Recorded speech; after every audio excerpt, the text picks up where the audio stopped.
founder, the story of the first Rothschild and his home. So this is about Mayor Armistead, Armistead Rothschild, the first Rothschild who was a cornerstone in European banking, and we know his five sons as the ones that controlled Europe after his passing.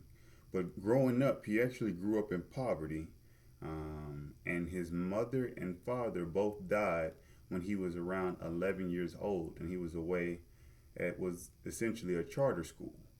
And he came home and essentially started working with his older siblings, his older brother and his sisters, to support the house and support the family while continuing his schooling. But the young man had an inclination for mathematics, even though Jews at the time weren't really taught math or finance or economics. When he was young, his parents sent him away to another school that wasn't a Jewish school so that he could learn and study under other professors or under other teachers.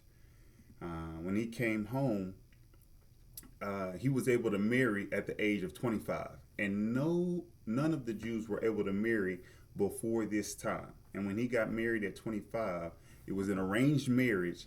And after he got married, it said in the book, with his young wife by his side, he was able to throw himself in the business.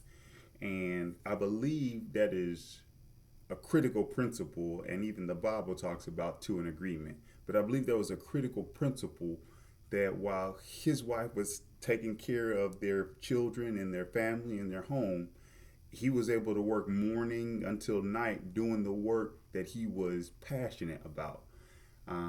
And they had 10 children together because there were no TVs or anything back then, but they had 10 children together. And one of the big things about Mayer Rothschild was that he was the first in his family to be appointed a court factor to the royal prince.